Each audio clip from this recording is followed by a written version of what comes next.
I want to thank very, very much Venerable Chung Wen and the Po Bang Zen Center for hosting this. And you've just done a beautiful job, and I thank you very much. I started to say that, we all think that there's a host and a guest. We think that there's you and there's me, and there's this and there's that. And so I'm going to use this analogy that, like, the guest is like us that thinks we just have this dualistic mind, and we don't understand that all is one. We just have this idea of self and other.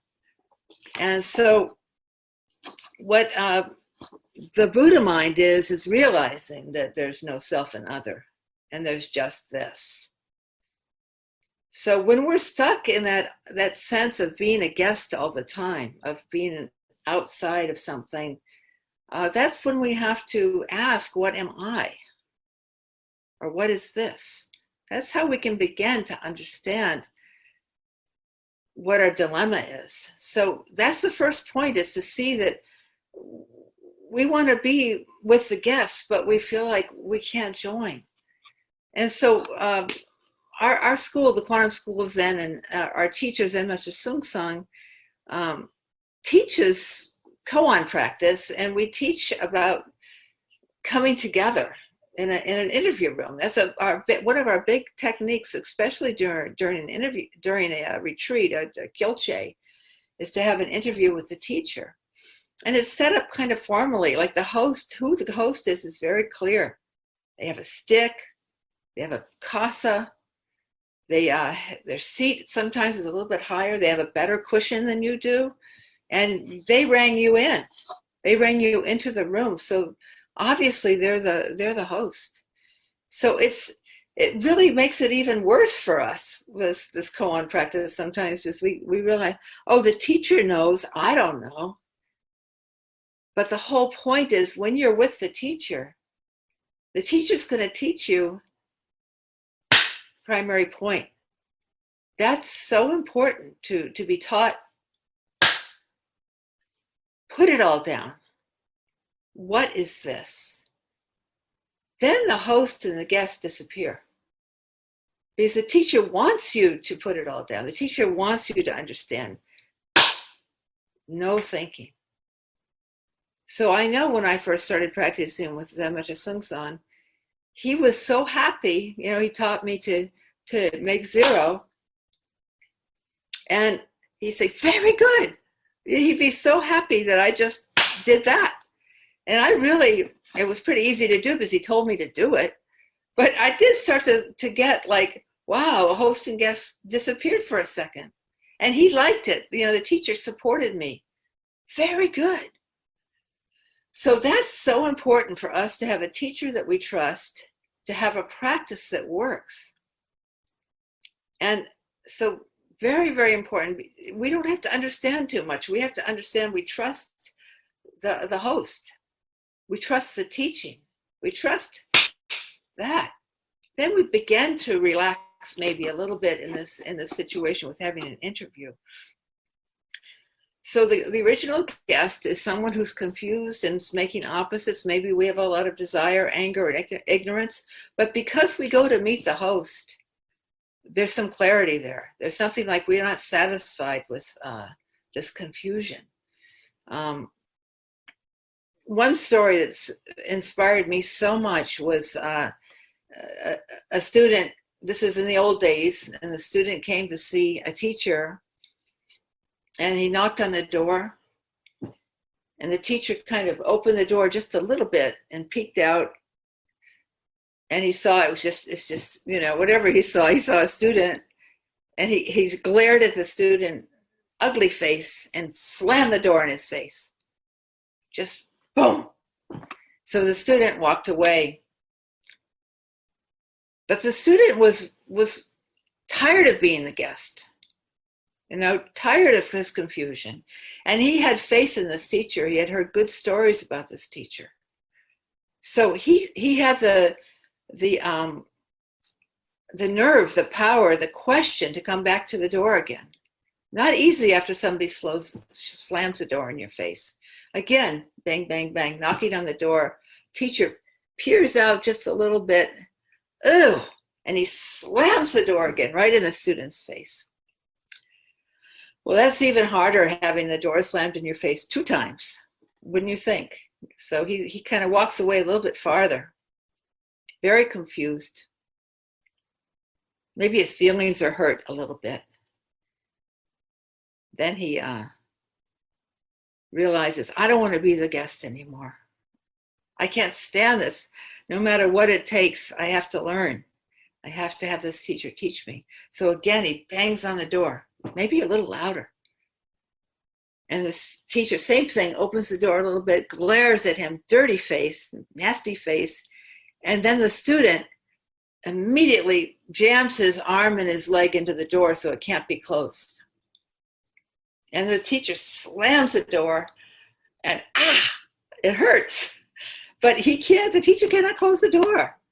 And so once the teacher saw that the student was willing to take some of this discomfort and this rejection and still wanting to meet the host, no matter what, then he let the student in.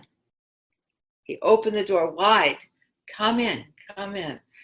So we can't think that this practice is meeting the host is easy. We can't think that anything is really easy. But we can realize that we are tired of our confusion. We are hurting. And also we see that we hurt others. Someone asked the Dalai Lama once, what is the Buddhist highest teaching? And he said, be kind. Just practice kindness. Well, that's easy. That seems like, I could do that. But actually, it's not so easy. And then we run into each other sometimes. We run into ourselves a lot with our inability to be just basically kind, or just basically know what is the next step. So again, our koan practice, we might meet a teacher many times in an interview room, or now on Zoom. It's wonderful. Many opportunities to have koan practice on Zoom. But how do we keep coming in? How do we keep knocking on that door? And the only thing that will help us do that is to see our position as being the guest and not wanting that anymore. In California now, where I live, there's a lot of problems with the fires, And we have to keep our windows. Today, the last few days, we've had our windows open. The air's been clear where I live, but there's other sections of California, right outside of Los Angeles and right up by Sacramento. So these big cities, the smoke pollution's terrible. So it becomes a koan, obviously. It becomes a koan, just like in New York with COVID, and Germany with the immigration. We have all of that everywhere. California has COVID and immigration issues as well. But these everyday koans are hitting us over and over again. And we have to just respect that, honor that, realize, that's the same as going in to see the teacher in the interview room. I have to remember my position of asking, what is this? How can I become clear? What can I do? So what I love so much about koan practice is that it keeps, if you have a koan that you're working on, you don't forget that. It's in your blood. And so you can't keep asking, the same koan over and over again in your brain, like a mantra. You don't do that, but you walk away from an interview, or you walk away from questioning your koan, and you have, what is this? You have, what is this? What is this? That becomes a habit, a very good habit of never settling for some preconceived idea. You want to see it directly. So we want to see the immigration issues directly, the fires, the virus, the climate change. We want to have the courage to look at it directly as a koan. And what is this? What is my correct host-guest relationship? How can I disappear host and guest and just become one and do something? So another story that always really inspired me was of a bird seeing a forest fire and just going, you know, this bird was able to get up out of the smoke and go to a lake and put a beak of water in her mouth. You know how much, just a little beak of water, go over the fire, drop that drop of water on the fire, go back to the lake, get another beak of water, go over, try to put out the fire over and over again until she dropped it from exhaustion. But she didn't die. She just took her vow, took her direction, and kept trying to put out fires. And we can't measure what we do. How much does that help?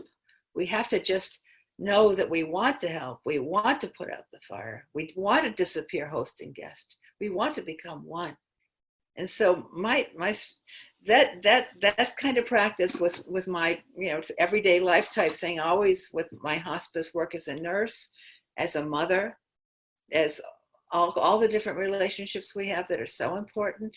If I kept that habit of what is this, that would expand my ability to be more intimate, to be more, a little bit wiser, a little bit more compassionate.